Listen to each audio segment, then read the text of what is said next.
The morning sun caught the edge of the small Cessna's wing as it rolled toward the runway. Catherine Reed adjusted her headset and ran through her pre-flight checklist one final time. At 38, she had the routine down to muscle memory, but good habits kept pilots alive. That's what she always told her students. The radio crackled. Cessna 172 Lima Charlie, you're cleared for takeoff. Roger that, tower. Cessna 172 Lima Charlie rolling. Catherine eased the throttle forward, feeling the familiar surge as the single-engine plane gathered speed down the asphalt strip. Within moments, the wheels lifted from the ground, and the small municipal airport in Colorado began to shrink beneath her. This was the part she still loved after all these years, that instant of becoming weightless, of breaking free from the earth. Today's flight plan was straightforward, a 3-hour cross-country hop to visit her uncle in Wyoming. Nothing special, just blue skies, good visibility, and enough time alone with her thoughts to sort through the week ahead. As the plane climbed to cruising altitude, Catherine settled in. Below her stretched the patchwork quilt of farmland, green and gold squares divided by thin lines of roads. The Rockies rose in the distance, still capped with snow even in late spring. 10 years. Sometimes it felt like yesterday she'd been in a cockpit that cost millions rather than thousands. Other times that life seemed to belong to someone else entirely. Her fingers moved unconsciously to the small scar along her jawline, a reminder of her final mission. The one that ended everything. Check altitude, she muttered to herself, forcing her mind back to the present. No good came from dwelling in the past. That's what her therapist had said during those difficult first years of civilian life. Look forward, not back. Catherine leveled the plane at 7,500 feet and trimmed it for straight and level flight. Perfect flying weather with only light turbulence predicted later in the afternoon. She allowed herself to relax slightly, enjoying the solitude that came with solo flying. The radio occasionally buzzed with routine communications between other pilots and ground control. It created a comforting background noise, a reminder that despite the appearance of isolation, the skies were a community. She reached for her water bottle and took a sip. Below, a small town appeared, buildings clustered around what looked like a main street. Probably Winston if she was following her course correctly, right on schedule. Her thoughts drifted again, this time to her students. Tomorrow she had 3 lessons scheduled, including one with a retired doctor who'd always wanted to fly but never made the time until his 70s. He reminded her of her grandfather, stubborn and determined, with hands that shook slightly on the controls, but steadied whenever concentration kicked in. Teaching civilians to fly had never been her plan. But then neither had leaving the Air Force. Life took turns you didn't expect, some harder than others. In the military, she'd been known as Red Falcon. Not the most original call sign, she'd often joked, but it had stuck after her first combat mission when she'd outmaneuvered an enemy aircraft with a risky dive and roll maneuver that left her squad commander both impressed and furious. Her hair had been redder then and her reflexes even quicker. She'd been part of the 77th Special Tactical Squadron, unofficial motto, "We go where others won't." Their missions were classified, their training beyond elite, their bond unbreakable, or so she thought. The memory of their faces flashed through her mind. Jackson with his booming laugh, Tran and her uncanny ability to calculate fuel consumption to the minute, Rodriguez and his endless supply of terrible jokes, Commander Winters with his steely eyes that somehow still managed to convey pride when they completed a difficult mission. The squadron had been her family for 8 years. Until Beirut. Until everything went wrong. Catherine blinked hard and checked her heading. She drifted slightly off course. Amateur mistake. She corrected with a gentle bank to the right. Focus, Reed, she muttered. According to her brief from intelligence, the compound was supposed to house weapons destined for terrorist cells. A simple reconnaissance mission. Get in, confirm the intel, get out. No engagement unless absolutely necessary. But the intel had been wrong. So catastrophically wrong. Catherine shook her head sharply, physically trying to dislodge the memories. 10 years of practice had taught her techniques to redirect her thoughts when they started down this path. She began a mental checklist of her aircraft systems, methodically reviewing each one. Fuel levels, good. Oil pressure, normal. Engine temperature, within range. Altitude, holding steady at 7,500 feet. Heading, corrected and on track. The radio crackled with chatter from a commercial flight requesting clearance at a much higher altitude. The familiar, professional cadence of pilot speak helped ground her in the present moment. She checked her watch. Almost an hour into the flight now. The landscape below had changed, becoming more rugged, less inhabited. This stretch of her journey always reminded her of just how vast and empty parts of America still were. From up here, civilization seemed fragile, a thin human presence on an indifferent landscape. Catherine reached for the small cooler she'd packed and pulled out a sandwich. Flying made her hungry, always had. Her squadron mates used to joke that her metabolism was her real superpower. She unwrapped the sandwich and took a bite, keeping one hand steady on the yolk. The turkey sandwich reminded her of flight rations, which reminded her of deployment, which reminded her of, no, not going there again. Instead, she focused on her plans for the weekend. Her Uncle Jerry didn't know she was coming. It would be a surprise visit for his 75th birthday. He had been the one who'd taken her to an air show when she was 9, sparking her love of flight. Later, when she'd joined the Air Force, he'd been more proud than even her parents, writing her letters filled with questions about the aircraft she flew. Of course, most of what she did she couldn't tell him, couldn't tell anyone. The 77th worked in shadows, carrying out missions that officially never happened. After Beirut, after the accident that allegedly killed her and 3 others, the surviving members of the squadron were scattered across the country, new identities, new lives, new careers, never to contact each other again. Those were the terms of their continued freedom and survival. Officially, Catherine Reed had never served in the military. Her record showed a civilian who got her pilot's license at 22 and had been teaching ever since. Only a handful of people knew the truth, and most of them were probably dead by now. A slight shudder ran through the aircraft as it hit a pocket of turbulence. Catherine automatically corrected, adjusting the trim. The sky ahead showed some gathering clouds, but nothing concerning. She might need to adjust her altitude soon, but for now she maintained course. She finished her sandwich and carefully stored the wrapper in her small trash bag. Leave nothing behind, another habit from her former life that served her well as a civilian pilot. The radio came to life again. All aircraft in vicinity of Vector 279er, be advised of military training exercises taking place below 5,000 feet. Maintain current altitude if transitioning through the area. Catherine acknowledged the transmission. Military exercises weren't uncommon in this region, though she hadn't noticed any on the NOTAMs for today's flight. Still, things changed quickly in military planning. She knew that better than most. As she flew on, her thoughts turned to her small apartment near the airport. It wasn't much. A 1-bedroom with a decent kitchen and a balcony just big enough for her to sit and watch the planes take off and land. The walls were mostly bare except for a few landscape photographs she'd taken during her cross-country flights. Nothing personal. Nothing that might connect her to her past.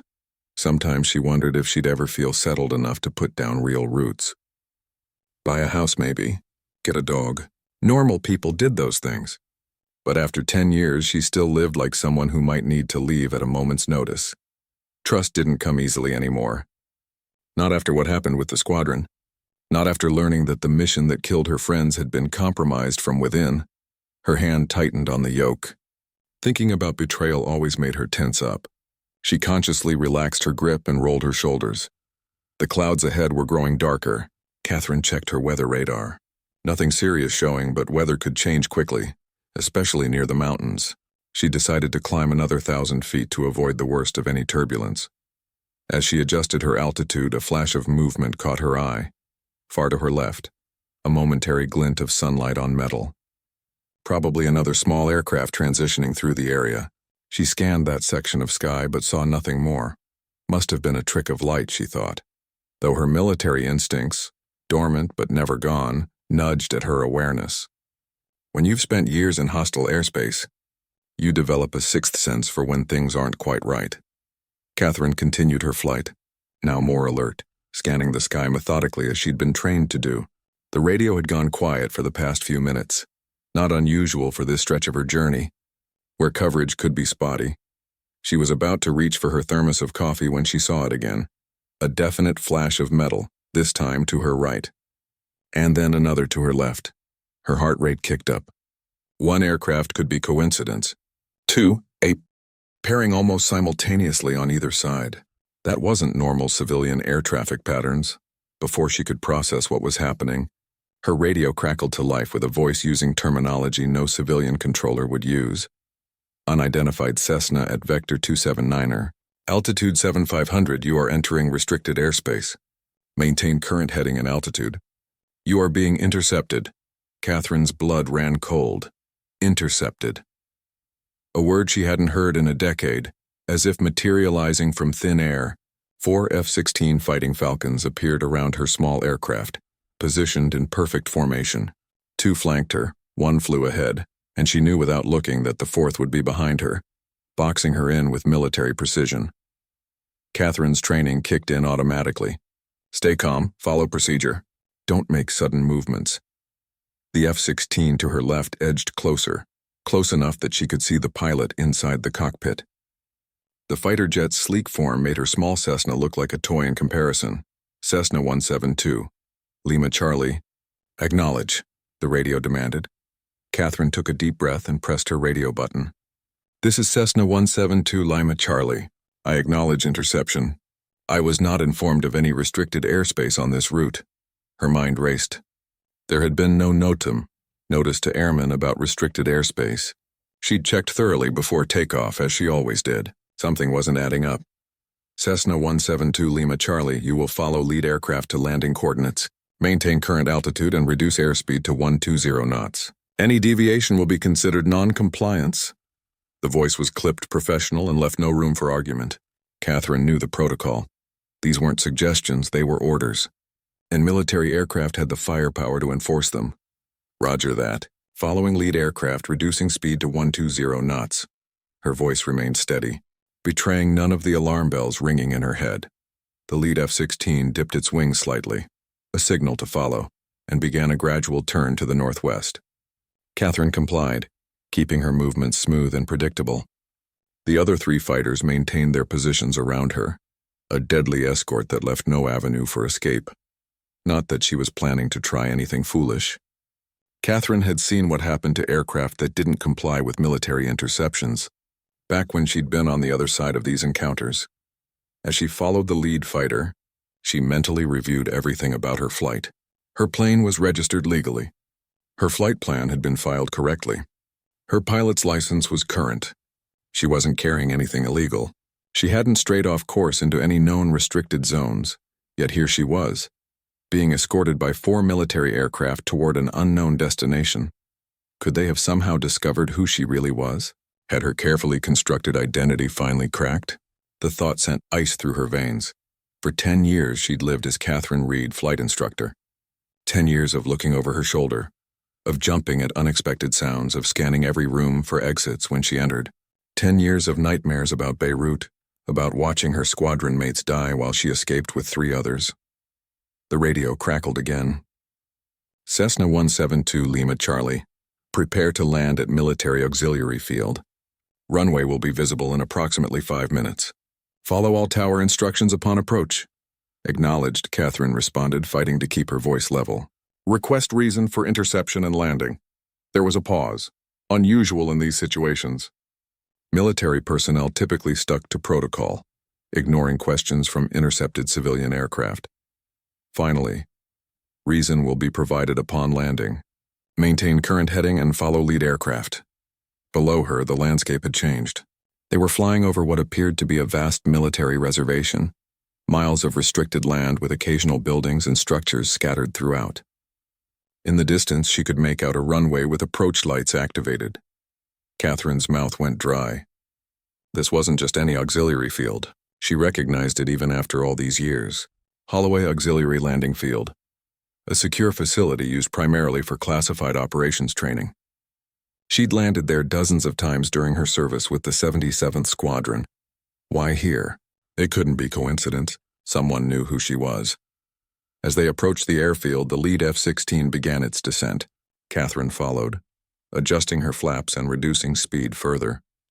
The runway grew larger, a strip of concrete cutting across the desert floor.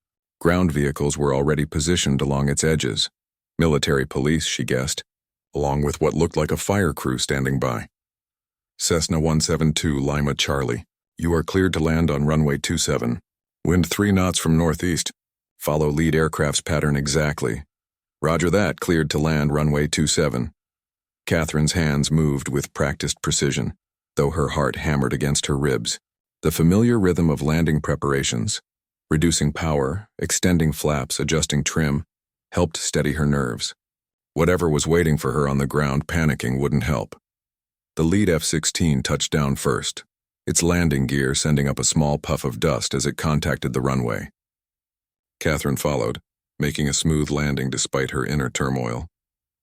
As soon as her wheels touched the ground, she saw the military vehicles begin to move toward her. She brought the Cessna to a stop where indicated by a ground controller with illuminated batons. The moment the propeller stopped spinning, her plane was surrounded by armed personnel in full tactical gear, their weapons not quite pointed at her but ready to be in an instant. "Exit the aircraft slowly with hands visible," came the command through a bullhorn. Catherine complied, shutting down all systems before opening the door and climbing down. The heat hit her immediately, desert air that seemed to suck the moisture from her skin. She raised her hands slightly, keeping them well away from her body. 6 military police approached her, faces set in professional masks of neutralness. Behind them, the F-16s had taxied to a halt, their engines winding down with a diminishing whine. She noticed that 3 of the pilots remained in their cockpits, but the lead pilot was climbing down his ladder. "Catherine Reed," one of the MPs asked, though it wasn't really a question. "Yes, I'd like to know why I've been brought here." "ID, please." She slowly reached into her pocket and removed her wallet, handing over her pilot's license and driver's license. The officer examined them briefly before passing them to another, who disappeared into a nearby vehicle. Presumably to run a check. The lead F-16 pilot was walking toward them now, helmet still on, face shield down. There was something familiar about the way he moved, a confidence in his gait that tugged at her memory. "Is the aircraft secure?" the pilot asked one of the MPs. "Yes, sir. Being inspected now." The pilot nodded and finally removed his helmet. Sweat had plastered his dark hair to his forehead, and lines of fatigue marked his face. He looked to be in his mid-30s with the hardened features of someone who had seen combat. And then he looked directly at Catherine, and his expression changed completely. His eyes widened, mouth opening slightly in shock. He took an involuntary step backward before catching himself. "Holy, it really is you," he whispered, then keyed his comm unit. "Red Falcon's alive?" The name hit Catherine like a physical blow. Red Falcon. Her call sign. A name no one had called her in a decade. A name that officially had never existed. She stared at the pilot, really seeing him now. Beneath the years and the fatigue, she recognized him. Lieutenant Robert Chen. Sidewinder. A rookie she'd trained in advanced aerial combat maneuvers shortly before her final mission. He'd been good, one of the best young pilots she'd ever worked with. But he hadn't been part of the 77th. He shouldn't know that name. "Lieutenant Chen," she said quietly, the name coming back to her after all these years. "It's Captain now," he replied automatically, still staring at her as if she might disappear. "They told us you were dead. All of you. The entire team wiped out in Beirut." The MPs looked confused, glancing between Catherine and the pilot. One of them stepped forward. "Sir, we have orders to escort the civilian to interrogation." Chen seemed to snap out of his shock. "Change of plans. Escort her to the command center instead." He tapped his comm again. "Colonel, you're going to want to see this yourself. The intel was right, but not in the way we thought. It's not an imposter using her signature flight patterns. It's actually her." For a moment, no one moved. Then Chen waved off the MPs. "I'll take personal responsibility. The colonel's orders will confirm in a moment." The MPs stepped back slightly, though they remained alert. Chen approached Catherine, lowering his voice. "We've been tracking unusual flight patterns for 3 weeks. Patterns that match the unique signature of a pilot believed killed in action 10 years ago. Red Falcon's patterns. Your patterns. At first we thought to was someone trying to send a message, or worse, someone who'd somehow gotten access to classified flight data to establish a false identity." Catherine kept her face neutral, years of practice hiding her thoughts. "I don't know what you're talking about, Captain." Chen smiled slightly. "You always were good at maintaining cover, but we need to talk somewhere secure. Things are happening that you need to know about." Before she could respond, a black SUV with government plates pulled up. The door opened and a tall man in an Air Force colonel's uniform stepped out. His face was deeply lined, hair gray at the temples, but Catherine recognized him instantly. Colonel Patrick Davis, former intelligence officer attached to the 77th Squadron, one of the few people who knew the truth about what had happened in Beirut. His eyes locked with Catherine's across the tarmac, and for a moment, time seemed to stand still. Then he strode toward her with purpose. "Secure the perimeter," he ordered sharply. "No communications in or out without my direct authorization. And get a signal jammer active." He stopped a few feet from Catherine, studying her face. "Well," he said finally, "it seems the ghost of Red Falcon has returned to the land of the living. We have a lot to discuss and not much time to do it." Catherine felt the world shifting beneath her feet. 10 years of careful anonymity shattered in an instant. Whatever was happening, there was no going back to her quiet life now. "I think you owe me an explanation, Colonel," she said, keeping her voice low, "starting with why I've been dragged out of the sky by a military escort." Davis's expression was grim. "Because someone has been eliminating former members of the 77th one by one, and they're using your old flight patterns to do it. We thought you were behind it, or someone using your identity. Now I'm not sure what to think." He glanced around the airfield. "But we can't talk here. Too many ears." As if to punctuate his point, one of the MP's radios crackled with a voice requesting status update. Davis placed a hand on Catherine's shoulder, guiding her toward the SUV. "10 years ago, you trusted me with your life. I'm asking you to do it again." Catherine hesitated only a moment before nodding. Whatever storm was coming, she'd face it. She'd been running long enough. The SUV's interior was cool against the desert heat, the air conditioning working overtime. Catherine sat in the back seat, Colonel Davis beside her, while Captain Chen rode up front with the driver. No one spoke as they drove away from the airfield, deeper into the military reservation. Through the tinted windows, Catherine watched the sparse landscape pass by. Scrubby desert plants dotted the sandy terrain, with mountains rising in the distance. The familiarity of it all brought back memories, training exercises, late-night missions, the camaraderie of her squadron. After about 15 minutes, they pulled up to a nondescript building set back from the main road. No signs, no markings, just a concrete structure with few windows and a heavy security door. 2 armed guards stood at attention outside. "Welcome to Echo Base," Davis said, breaking the silence. "One of our off-books facilities. What we discuss inside stays inside." Catherine nodded, understanding. She'd operated in places like this before. The guards checked their IDs. Catherine noted that Davis had somehow produced a security badge for her during the drive, and waved them through. Inside, the building was sparse but functional. White walls, linoleum floors, fluorescent lighting. They were led to a conference room where a woman in Air Force uniform was waiting, laptop open in front of her. "Lieutenant Walker," Davis introduced her, "our current intelligence specialist and the one who first identified the flight pattern similarities."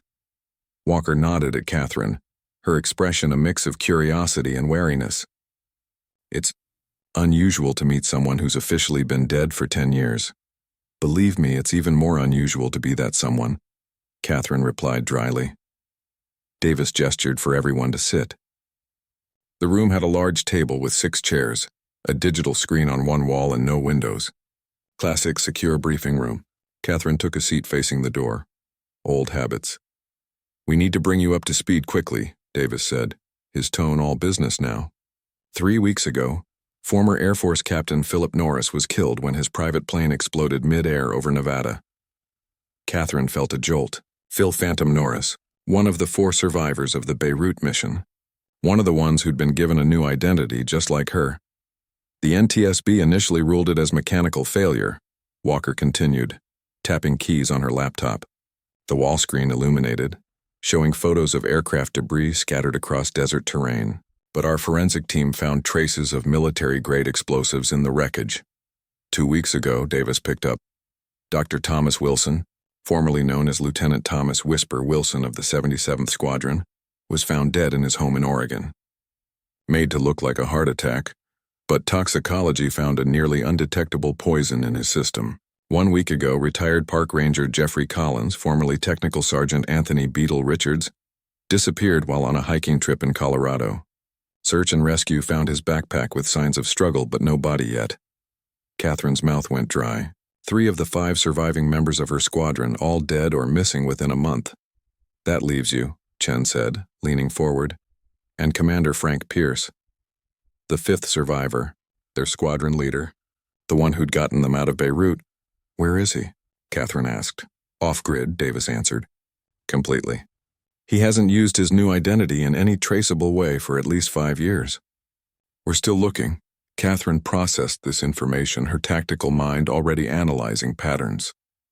So someone's hunting us down. Someone who knows about Beirut. About our new identities, Davis nodded grimly. Exactly. And here's where it gets complicated. He nodded to Walker, who tapped more keys. The screen changed to show flight pattern data, complex sequences of altitude changes, banking angles, and course corrections. These are the flight patterns recorded near each incident, Walker explained. Norris's crash was preceded by a small unidentified aircraft that circled the area with this specific pattern before disappearing. Similar patterns were recorded near Wilson's home and Collins's last known location. Catherine stared at the data, a chill running through her. She recognized those patterns. They were hers, the unique way she handled aircraft. Little signature moves and habits that were as distinctive as handwriting to those trained to see it. Someone's copying my flight style, she said slowly. Using it as, what, a calling card? Or framing you, Chen suggested. Making it look like you're eliminating the others. Catherine shook her head. That doesn't make sense. Everyone thinks I'm dead. Who would they be framing me for? Not everyone thinks you're dead, Davis said quietly. That's what we need to talk about. He stood and paced the length of the room before continuing. After Beirut, the official story was that the entire 77th Squadron was lost in a training accident. The 5 of you who survived were given new identities, new backgrounds spread across the country. Official records were altered or destroyed. As far as the world was concerned, the 77th never existed for the missions it actually performed. Catherine knew all this. She'd lived it for 10 years. What you don't know, Davis continued, is that there was an investigation, unofficial, highly classified, into how the Beirut mission was compromised. Catherine felt her pulse quicken. For years she'd wondered about this, who had betrayed them, how the enemy had known exactly where they would be. The investigation was shut down after 6 months. Inconclusive, they said, but a few of us kept digging.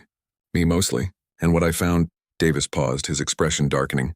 It led to places I wasn't supposed to go, to people above my pay grade. You're saying the betrayal came from inside our own command? Catherine asked, though she'd suspected as much for years. Davis nodded slowly.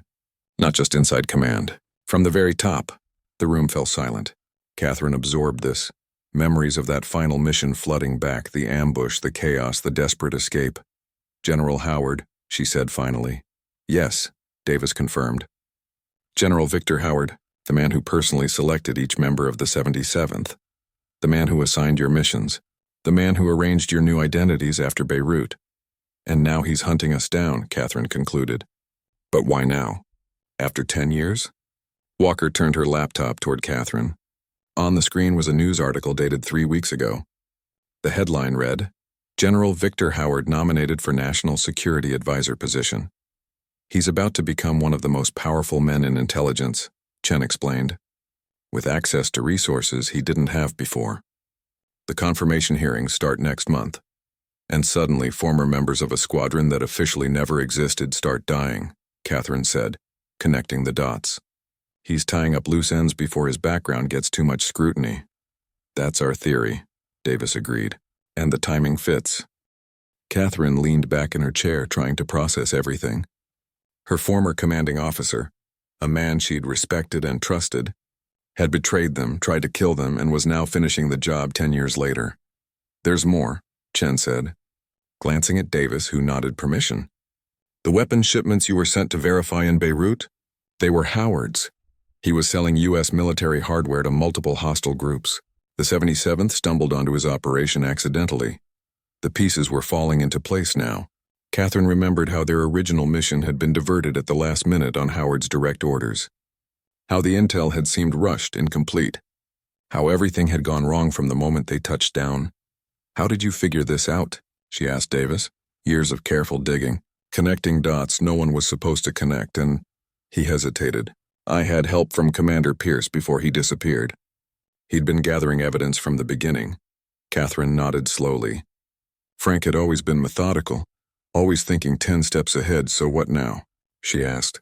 I'm guessing you didn't intercept me just to warn me. Davis and Chen exchanged looks. Now, Davis said, we need your help to stop Howard before he eliminates any more of you and takes a position where he can do even more damage. And how exactly do we do that? He's a decorated general about to become National Security Advisor. We're a bunch of ghosts. We have evidence, Davis said. Not enough to move officially, but enough to build a case if we can get more. Pierce had files, recordings, and we have this. He pulled a small flash drive from his pocket and placed it on the table. Financial records linking Howard to weapons that ended up in Beirut. The same weapons you were sent to find. Catherine eyed the flash drive. If you have evidence, why not just go through official channels? Because Howard has friends in high places, Walker interjected. The moment we started making noise through official channels, we'd be shut down. Possibly permanently. We need to find Commander Pierce, Chen added. He has the missing pieces. Enough to bring Howard down for good. Catherine looked at each of them in turn. She'd spent 10 years building a quiet, anonymous life. 10 years trying to forget. And now they were asking her to dive back into the shadows, to face the man who had tried to kill her and had successfully killed her friends. I'm a flight instructor now, she said quietly. Not a special ops pilot. Not anymore. Davis leaned forward, his eyes intense. You were the best pilot the 77th ever had, Catherine. The best I've ever seen. And right now we need those skills again. We need Red Falcon. The name hung in the air between them. Catherine hadn't been that person in so long. Had buried her deep. But hearing her old call sign stirred something inside her. A sense of purpose she'd been missing. A chance for justice she'd never thought she'd get. What's the plan? She asked finally. Davis smiled slightly. We think we've found a lead on Pierce's location. But we need to move fast. Howard's people are already looking for him too. Catherine nodded, decision made. Then let's not waste time. As they stood to leave the briefing room, an alarm suddenly blared through the building. Red lights began flashing in the hallway outside. Perimeter breach, Walker said, checking her phone. North fence. Davis's face hardened. How did they find us so quickly? Catherine felt adrenaline surge through her system. That familiar battle readiness she hadn't felt in years. It doesn't matter, she said, already moving toward the door. What matters is what we do now. The hunt for Red Falcon had become a hunt for the truth, and she wasn't going to be the prey anymore. The hallway erupted into controlled chaos as personnel rushed to secure positions. Catherine followed Davis, who moved with the swift confidence of someone who had prepared for this scenario. This way, he ordered, leading them down a side corridor. We have an emergency exit and transport. Walker was already on her phone, rapidly giving commands. Lock down all systems. Initiate data purge protocols. Team 2, hold the north entrance. Catherine's mind shifted into operational mode, assessing threats, calculating options, planning moves and counter-moves. It felt like slipping on an old familiar coat. How many hostiles? She asked Chen, who was checking a tablet with security feed. At least 8, maybe more coming. Professional gear, moving in tactical formation. Not local law enforcement, these are special ops or private military. Howard's cleanup crew, Davis muttered. They must have tracked us when we intercepted you. They reached a heavy metal door at the end of the corridor. Davis punched a code into the keypad, and it swung open to reveal a small garage housing 2 black SUVs and a military Humvee. Take everything, Davis instructed Walker, who was gathering hard drives and documents. Nothing stays behind that could compromise our operation. The alarm continued to blare as they quickly loaded equipment into the first SUV. Through the small windows high on the garage walls, Catherine could see dust clouds approaching, more vehicles coming their way. We need to split up, she said, the tactical assessment automatic. They'll expect us all to be together. Multiple targets are harder to track than one. Davis nodded in agreement. Good call. Walker, you take the first vehicle with the data. Head for checkpoint Delta. Chen, you're with me in the Humvee. We'll create a diversion. What about me? Catherine asked. Davis tossed her a set of keys. You take the second SUV. If anyone can shake a tail, it's you. Head west into the mountains. There's a cabin at these coordinates. He handed her a small GPS unit. It's off-grid, stocked with supplies. We'll rendezvous there in 24 hours. Catherine pocketed the GPS and moved toward the second SUV, but paused. What about my plane? It has my ID, registration, everything that could lead back to my civilian life. Already being handled, Chen assured her. Our ground crew is moving it to a secure hangar. We'll wipe it from the system. A sudden explosion rocked the building. Dust sifted down from the ceiling. They're breaching the main entrance, Walker reported, sliding into the driver's seat of her SUV. We need to move, now. Davis hit a button on the wall and the large garage door began to rise. Catherine, he said quickly, there's a weapon in the glove compartment. I know you've been civilian for 10 years, but some skills you don't forget, she finished for him, already moving to the second SUV. As she climbed in, Davis caught her arm. Find Pierce. He's the key to everything. And Catherine, trust no one else. Howard has people everywhere. She nodded once, the weight of his words settling on her shoulders. 10 years of carefully constructed peace shattered in a single morning. The garage door finished opening, revealing the desert beyond. Walker's SUV roared out first, kicking up dust as it accelerated away. Davis and Chen jumped into the Humvee, its engine growling as it lurched forward. Catherine started her vehicle and took a deep breath. Time to see if she still had what it took to outrun professionals. She pressed the accelerator and the SUV shot forward, following the others out into the bright desert sun. The moment they cleared the garage, she broke formation, veering sharply right while the others went left. In her rearview mirror, she saw 2 black sedans and an unmarked helicopter in pursuit, splitting their forces to follow all 3 vehicles. One sedan came after her, closing the distance quickly. These weren't amateurs. Catherine focused on the terrain ahead, looking for advantages. The desert landscape offered few hiding places, but the mountains to the west would provide cover if she could reach them. She pushed the SUV harder, dust billowing behind her as she left the established roads and cut across open ground. The sedan followed, its superior engine allowing it to gain on her. Catherine reached into the glove compartment and found a 9mm handgun and 2 extra magazines. She checked the weapon automatically, loaded, safety on, and placed it on the seat beside her. The distance to the mountain seemed impossibly far with a pursuer closing in. Catherine's mind raced through options. She couldn't outrun them on open ground. She needed to be smarter, to use her environment. Ahead, she spotted a dry riverbed cutting across her path, a wash, deeper than it appeared from a distance. An idea formed. Catherine adjusted her course slightly, aiming for a specific point where the wash narrowed. In her mirror, she saw the sedan matching her new direction, still gaining. She waited until the last possible moment, then hit the brakes hard while simultaneously cranking the wheel. The SUV slid sideways in a controlled skid, throwing up a massive cloud of dust as it slipped down into the wash, coming to rest against one bank. Through the dust cloud, she saw the sedan's driver try to match her maneuver too late. The sedan hit the wash at too high a speed at the wrong angle. Its front end dipped violently, sending it into a roll. It crashed and came to rest upside down about 50 yards away. Catherine didn't wait to see if anyone emerged. She gunned the engine, the SUV's tires finding traction in the wash's sandy bottom. She drove along the natural channel, using it as cover until it curved toward the mountains. The helicopter would still be tracking her, but in the rugged terrain ahead, it would have a harder time following, and an even harder time landing. 2 hours later, Catherine had successfully lost any pursuit in the maze-like canyons of the mountain range. The GPS led her up an almost invisible dirt track that wound through pine trees to a small clearing. The cabin sat nestled against a cliff face, partially hidden by the surrounding forest. It was rustic but sturdy-looking, with a covered porch and small windows. Perfect for staying out of sight. Catherine parked the SUV behind the cabin where it wouldn't be visible from the air, then approached the building cautiously, gun drawn. Years of training had taught her never to assume a safe house was actually safe.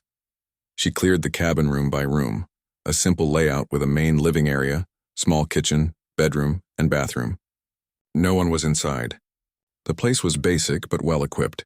Canned food, bottled water, first aid supplies, ammunition, communications equipment, and several changes of civilian clothes. Catherine secured the perimeter, checking sightlines and potential approaches. Satisfied that she was alone and relatively secure, she finally allowed herself to feel the exhaustion of the day. She sank into a chair at the small wooden table and buried her face in her hands.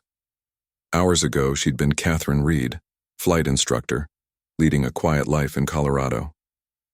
Now she was Red Falcon again on the run, hunting for a man who disappeared 5 years ago, while being hunted by a general with seemingly unlimited resources. The cabin had a small bathroom with a shower. Catherine stood under the lukewarm water, washing away the desert dust and sweat, trying to clear her head. As she dried off, she examined her reflection in the small mirror above the sink. The woman who stared back looked the same as this morning, but felt fundamentally changed. Something had reawakened inside her, something she'd buried 10 years ago in the desert outside Beirut. Clean clothes were stacked on a shelf. Jeans, t-shirts, flannel, practical, and anonymous.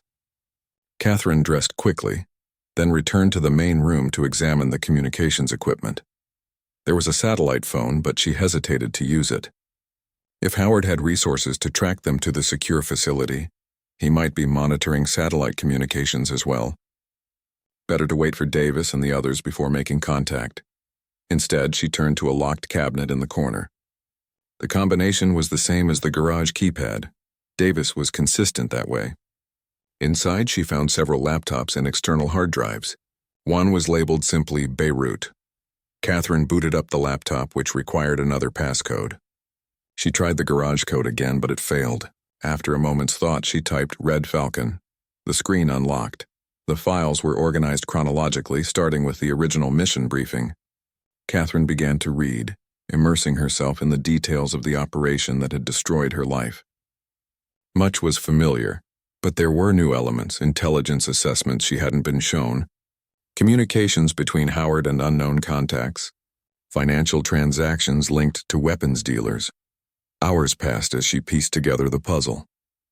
The picture that emerged was worse than she'd imagined. Howard hadn't just been selling weapons. He'd been orchestrating conflicts to create markets for those weapons.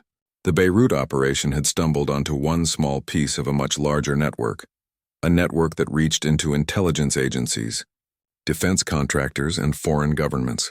As night fell, Catherine found herself staring at a map on the laptop screen. It showed a remote location in Wyoming, a hunting lodge owned by a shell corporation that traced back to one of Howard's associates. Recent satellite imagery showed increased activity at the site. Notes from Davis suggested this might be Pierce's location, either as a hideout or as a prisoner. A sudden noise outside snapped her to attention. Catherine closed the laptop and drew her weapon in one fluid motion. She moved silently to the window, staying to the side to avoid being silhouetted. A vehicle was approaching, headlights off, moving slowly up the dirt track. Catherine positioned herself by the door, ready. It could be Davis and Chen arriving early, or it could be Howard's people having somehow tracked her here. The vehicle stopped. A car door opened and closed. Footsteps approached the cabin, just one person moving cautiously. A knock came at the door, then a familiar voice. "Catherine." "It's me, Chen." She kept her weapon ready. "Alone?" "Yes, Davis sent me ahead. We got separated. Something felt off." Catherine remained silent, listening. "Catherine, we need to move quickly. Howard's people found Walker. The rendezvous is compromised." It was Chen's voice, but something in the phrasing wasn't right. Davis had been adamant, "Trust no one else." "Step back from the door," Catherine called. "Hands where I can see them when I open it." A pause. "Of course. Whatever makes you comfortable." Catherine moved to the side of the door, then reached across to unlatch it, keeping her body protected. She pushed it open with her foot. Captain Chen stood there, hands raised as instructed. But there was something wrong in his eyes. A hardness that hadn't been there before. "How did you find me?" Catherine asked, weapon still aimed. "Davis gave me the coordinates, same as you," he replied smoothly. "And where is Davis now?" "Securing alternate transport. The Humvee was damaged during our escape." Each answer was plausible, yet something kept Catherine's finger near the trigger. "What was my squadron's unofficial motto?" she asked suddenly. Chen blinked. "We go where others won't. Now can we please—" Catherine didn't let him finish. Wrong answer. The 77th had never had an unofficial motto. It was a test, and he'd failed. Chen's expression changed instantly. The friendly facade dropped away, replaced by something cold and calculating. His hands remained raised, but his posture shifted subtly, weight balanced for quick movement. "Smart," he said, his voice now flat. "I wondered if they'd briefed you on the details." "Who are you really working for?" Catherine asked, keeping her weapon steady. "Who do you think?" "The winning side." He shrugged slightly. "Howard pays well for loyalty." "Loyalty?" Catherine felt disgust rise in her throat. "You're helping a man who betrayed his country, who's killing American soldiers." "Former soldiers," Chen corrected. "And I'm helping a man who's about to become the National Security Advisor." "Politics is about backing the right horse, Catherine. Howard is going to reshape American intelligence. I'm just making sure I have a place at the table." Catherine kept her distance, mind racing through options. Chen was younger, possibly faster, but she had position and a loaded weapon. "Where's Davis?" she demanded. "Probably dead by now. The diversion didn't go as planned for him." Chen's eyes darted briefly around the cabin. "Where's the laptop?" "The files? Hand them over and maybe we can work something out." "Like you worked something out with Norris? And Wilson? And Richards?" Catherine's finger tightened slightly on the trigger. "Was it you flying those patterns? Using my signature to frame me?" Chen smiled thinly. "I learned from the best. You were always the squadron's legendary pilot. I studied every maneuver you ever flew." "How did you find this place?" "Tracked your vehicle. Military SUVs have built-in locators. Davis should have known better." His smile faded. "Enough talking. The laptop now. Howard wants those files destroyed. And me?" Catherine already knew the answer. "You've been dead for 10 years. We're just making it official." Catherine had expected this, but hearing it still sent ice through her veins. She had seconds to decide her next move. Chen was a trained pilot, not special forces, but still dangerous, and likely not alone. "The laptop's in the bedroom," she lied. "I'll get it." Chen's eyes narrowed with suspicion. "No, point to where it is." "I'll get it. Under the bed, in a black case." Chen hesitated, clearly calculating risks. "Back up. Slowly. Keep the gun if it makes you feel better, but know this. There are 3 more operatives surrounding this cabin. You're not walking away." Catherine took a step back, then another, keeping her weapon trained on him. As Chen edged into the cabin, she noticed something he couldn't see from his angle. A reflection in the small mirror hanging on the far wall. Movement outside the rear window. Someone was approaching from behind the cabin. Chen followed her sight line to the mirror and reacted instantly. He lunged toward her, reaching for the gun. Catherine sidestepped, but he anticipated the move, crashing into her and grabbing her wrist. They struggled for control of the weapon. Despite 10 years as a civilian, Catherine's body remembered its training. She used Chen's momentum against him, twisting as they fell. The gun discharged, the shot deafeningly loud in the small cabin. Chen grunted and his grip loosened. Catherine rolled away, coming up with the weapon still in her hand. Chen lay on the floor, clutching his side where blood was beginning to seep through his fingers. His face was a mask of pain and rage. "You're dead," he gasped. "All of you. Howard won't stop, neither will we," came a voice from the doorway. Catherine spun, weapon raised, to see Colonel Davis standing there, his own gun drawn. Behind him stood a tall, lean man with silver-gray hair and a weathered face that Catherine would have recognized anywhere. "Commander Pierce," she breathed. Frank Pierce, former commander of the 77th Squadron, nodded slightly. "Red Falcon. Been a long time." Davis moved quickly to Chen, kicking away the sidearm that had appeared in his hand. "The perimeter?" he asked Pierce. "Secured. Your team has Howard's men contained." Catherine looked between them in confusion. "Your team? What team?" Davis secured Chen's hands behind his back with zip ties. "I think we have some explaining to do." 20 minutes later, Chen had been taken away by Davis's team, a small but professional group that had seemingly appeared from nowhere. Catherine sat at the cabin's table across from Davis and Pierce, a cup of coffee warming her hands. "I never trusted Chen," Davis was saying. "When he volunteered to join the investigation into the squadron deaths, it seemed too convenient. So I fed him limited information, watched his reactions." "You used me as bait," Catherine said. It wasn't a question. Davis had the grace to look slightly ashamed. "We needed to flush out Howard's inside man. When we intercepted your Cessna, I made sure Chen was on the mission. His reaction to seeing you alive seemed genuine, but you still didn't fully trust him," Pierce finished. "Smart move. How did you two find each other?" Catherine asked, looking at her former commander. The years had aged him. Lines etched deeply around his eyes and mouth, but he still had the same steady gaze she remembered. I never completely disappeared, Pierce explained. I kept tabs on Davis, made contact when I'd gathered enough evidence against Howard. For the past 3 years, we've been building a case, collecting data, tracking his operation, but we needed more to bring him down. That's where you come in, Davis said to Catherine. Your reappearance forced Howard's hand. Made him sloppy. Chen was supposed to eliminate you and recover our files, then report back on where to find us. So you knew he'd track the SUV? This was all part of your plan? Davis nodded. The cabin has been under surveillance since we set it up. We needed to draw out all of Howard's operatives at once. Catherine took a moment to process this. Part of her wanted to be angry at being used as bait, but the tactical part of her mind understood the strategy. What happens now? She asked finally. Pierce leaned forward. Now we use everything we've gathered to take Howard down. The weapons deals, the orchestrated conflicts, the murders of former squadron members, all of it. We have accounts, dates, recordings, and most importantly, we have witnesses. Living witnesses, Catherine added. You and me. And Lieutenant Walker, Davis said. She's safe. That was disinformation we fed Chen. Catherine felt a weight lifting from her shoulders. For 10 years, she'd been running from the past. Now she was finally facing it head-on. There's something else you should know, Pierce said, his tone growing more serious. Howard isn't working alone. He has powerful allies. People who've profited from his operations, who've helped cover his tracks. Taking him down won't be the end of it. It's a start, Catherine replied firmly. And I'm in. All the way.